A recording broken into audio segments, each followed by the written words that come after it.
Welcome to the Explainer. So, have you ever been there? You're staring at a test suite that's just slow, brittle, and totally impossible to understand? Yeah, we've all felt that pain. Well, today, we're going to dig into how to fix that. We're talking about the secrets to writing clean, effective unit tests, and we're getting our lessons straight from one of the absolute classics in our field. All right, let's just jump right in with a statement that's, well, it's pretty controversial. It really gets to the core of what we're talking about today. You know the old saying, right? Any test is better than no test at all. We've all heard it, we've probably all said it. But what if that's not just wrong? What if it's actually dangerous? So, our guide for all this is, of course, the legendary cleancode by Robert C. Martin. And the central idea here is a total game changer. It's that all those things we talk about for production code, craftsmanship, readability, elegance, they don't just stop there. The book argues they are even more important for your tests, because your tests are literally the first line of defense for your entire system. Okay, so here's how we're going to break this down. First, we'll look at the real cost of dirty tests. Then, we'll dive into the 3 laws of TDD. After that, we'll talk about why readability is everything. And finally, we'll cover the FIRST principles. Let's do it. All right, Section 1, the cost of dirty tests. And yeah, that subtitle says it all. Why clean tests are a matter of professional survival. Because before we can really get what a clean test is, we have to understand the real damage a messy test suite can do. And trust me, it's not just a minor headache. It can actually sink a whole project. So, how does this spiral start? Well, it usually begins with a compromise we've all made, right? We tell ourselves, look, some test coverage, even if it's kind of quick and dirty, is better than nothing. We give ourselves a pass to cut a few corners because, hey, at least we have some kind of safety net. But here's the catch, and it's a big one. Your production code is never static. It's always changing. And guess what? The tests have to change right along with it. And the more tangled and messy those tests are, the more painful they are to update. Suddenly, that safety net you built feels more like a ball and chain, just dragging you down. And what happens when something is painful? You avoid it.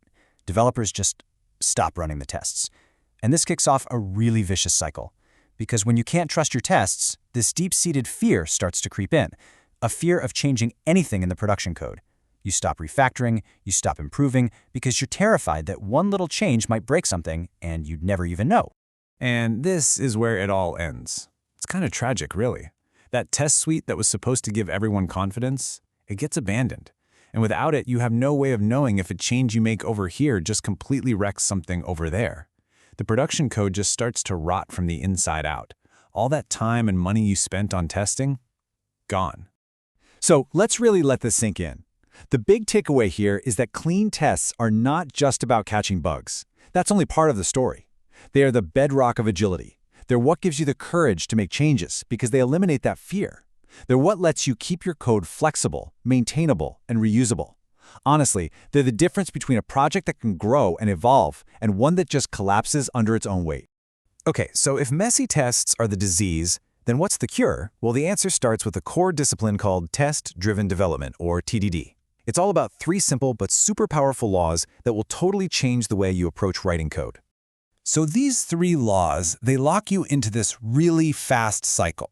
We're talking like 30 seconds. Here's how it works. You write just enough of a test to see it fail. That's it. Then you write the absolute smallest amount of production code to make that test pass. And then you do it all over again. It's this tiny, rapid feedback loop that guarantees that every single line of your production code is tested the moment it comes into existence. You end up with a great test suite by design, not as an afterthought.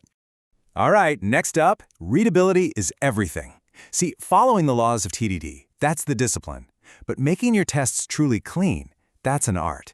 And the most important part of that art is readability. In fact, clean code makes a bold claim. Clear, understandable code is even more important in your tests than in your production code. Why? Because your tests are supposed to be living documentation of what your system does. Just take a look at the difference here. On the left, you've got this mess. It's a jumble of implementation details, weird setup code. You can't even tell what the test is trying to do at a glance. But then look at the right. Same test, just refactored. It's clean. It tells a simple, clear story. And that clarity isn't just for looks. It means a new developer can come in and understand exactly what's going on in like 5 seconds. So how do you get that clarity? Well, it almost always comes down to one simple pattern: build, operate, check. Think of it like a little three-act play. Act 1, you build the world. You set up all your test data and objects. Act 2, you operate. This is the action scene, where you call the one method you're actually testing. And Act 3, you check the results. Did the world change in the way you expected? This simple structure makes any test super easy to follow. Now here's where it gets really cool. When you keep applying these patterns and refactoring your test for clarity, something kind of magical happens. You start building up this library of helper functions and setup methods. And over time, this becomes your own little language, a specialized API just for testing your system. It's what we call a domain-specific testing language. And once you have it, writing new tests becomes incredibly fast, and reading old ones is a piece of cake. Okay, so our final section, the FIRST principles. We've talked about the why and the how, but how do you actually know if a test is good? Like, how can you quickly look at a test and judge its quality? Well, cleancode gives us this awesome, super simple acronym that works like a checklist.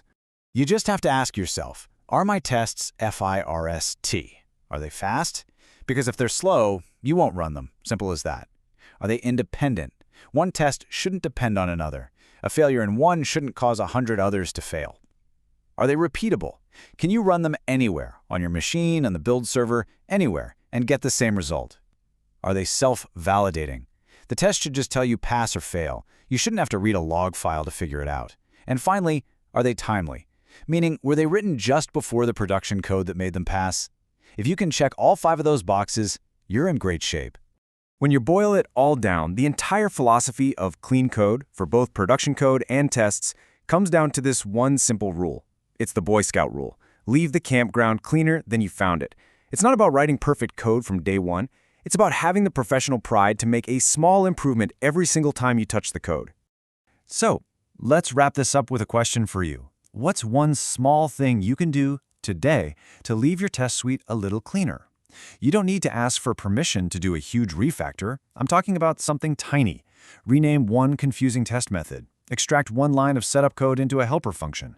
What's one small way you can apply that Boy Scout rule and make the code just a tiny bit better for the next person who comes along?